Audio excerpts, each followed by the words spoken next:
Hook, first 8 to 10 seconds. Why do we miss the people who hurt us the most? Why does absence make us crave someone who caused us pain? If you've ever missed someone who broke your heart, this isn't weakness. There's a reason. Missing someone who hurt you can feel confusing, even embarrassing. You tell yourself you deserve better, yet your heart keeps pulling you back. Today, we're talking about why that happens and how to stop blaming yourself for it. Part 1, you don't miss the pain, you miss the connection. You're not missing the disrespect. You're not missing the tears or the anxiety. You're missing the moments that felt safe. The laughter. The version of them you hoped they would become. Your heart holds on to potential longer than reality, and that's human. Part 2, trauma bonds feel like love when love is mixed with inconsistency. Your nervous system gets addicted. High highs. Low lows. Affection followed by distance. Your body mistakes intensity for love.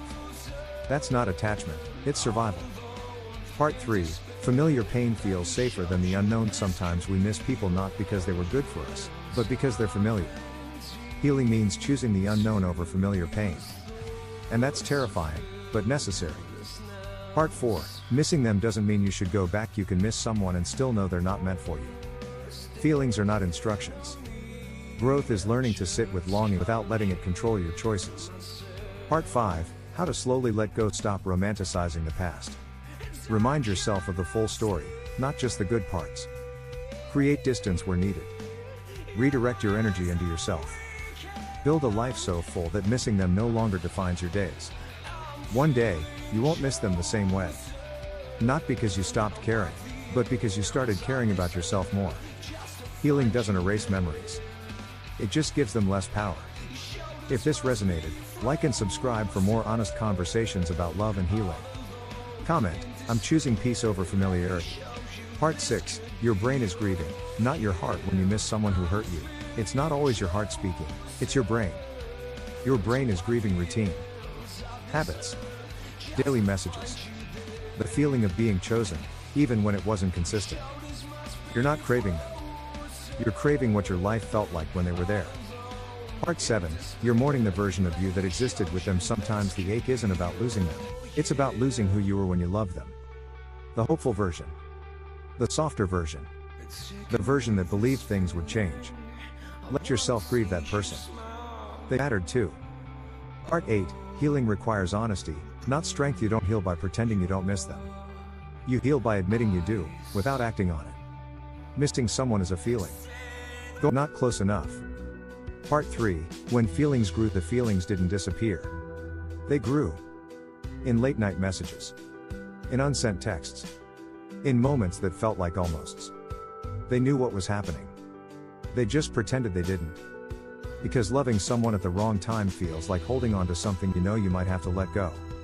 Part 4, the goodbye that wasn't dramatic. There was no big fight. No dramatic ending. Just distance. Fewer messages. Longer silences. And eventually, goodbye. They told themselves it was for the best. Maybe it was. Part 5, life goes on. Time passed. They met new people. Built new routines. Smiled in new places. But every once in a while, a song. A memory. A random thought. And suddenly, they were back there again. Part 6, what they learned. Some love stories don't end with forever. Some end with understanding. They taught each other how love should feel. Even if they weren't meant to keep it. And that mattered. Ending, strong outro. They were right for each other. Just not at the same time. And sometimes, that's the hardest kind of love to let go of. Part 7, the questions that lingered. Sometimes, late at night, they wondered what might have happened if timing had been kinder. If one decision had been different. If one moment had lasted longer. But life doesn't rewind. It only moves forward. Part 8, when they almost reconnected. One day, out of nowhere, a message appeared. Simple. Unexpected. Hey, I was thinking about you. Their heart paused for a second. Because even after everything, some feelings don't fade, they just learn how to stay quiet. Part 9, the conversation that felt familiar. They talked again. Carefully. Respectfully. Like two people who knew how fragile the past could be. They laughed about old memories. Avoided the hard questions. And pretended the silence between lines didn't matter. But it did. Part 10, realizing the truth, they both knew something had changed. Not the love, but the moment. They were no longer who they used to be. And that was okay. Because sometimes love isn't meant to be reclaimed. It's meant to be remembered. Part 11, acceptance, they wished each other well. Not out of obligation, but out of genuine care. And for the first time, letting go didn't feel like loss. It felt like peace. Final message, very strong ending. Some people enter your life not to stay forever, but to show you how deeply you're capable of loving.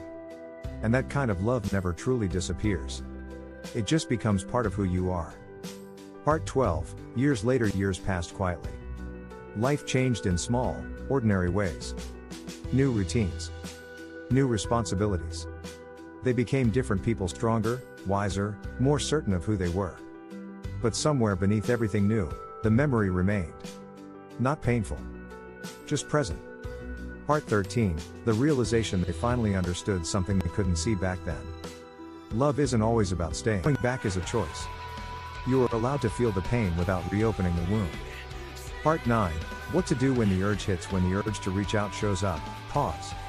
Ask yourself, am I missing love, or am I missing familiarity? Breathe. Delay the action. Let the feeling pass without feeding it. Urges fade when they're not obeyed. Part 10, replace longing with self-connection. Every time you choose not to return to what hurt you, you build trust with yourself. That trust becomes safety. That safety becomes peace. And one day, you'll realize you don't miss them anymore, you miss how far you've come. Final message, soft close. Missing someone who hurt you does not mean you failed. It means you love deeply. But now, love is asking you to choose yourself. CTA, engagement close. If you're healing from someone who hurt you, stay here. Comment, I choose peace, even when it's hard. And remember, you're not weak. You're healing. Part 11, detaching without becoming cold. Letting go doesn't mean becoming heartless. It means learning how to love without abandoning yourself. You don't need to shut down your feelings to heal. You just need to stop letting them lead you back to pain. Softness is not the problem. Unprotected softness is. Part 12, you're not behind in healing. Some days you'll feel like you've moved on. Other days, one memory will pull you right back. That doesn't mean you're stuck. It means healing is happening in layers. Be patient with yourself. You're undoing emotional patterns that took time to form. Part 13, the moment it finally shifts, there will be a quiet moment, not dramatic, not loud, where you realize you haven't thought about them all day. And when you do remember them, it won't hurt the same. That's when you'll know, you didn't lose them. You found yourself.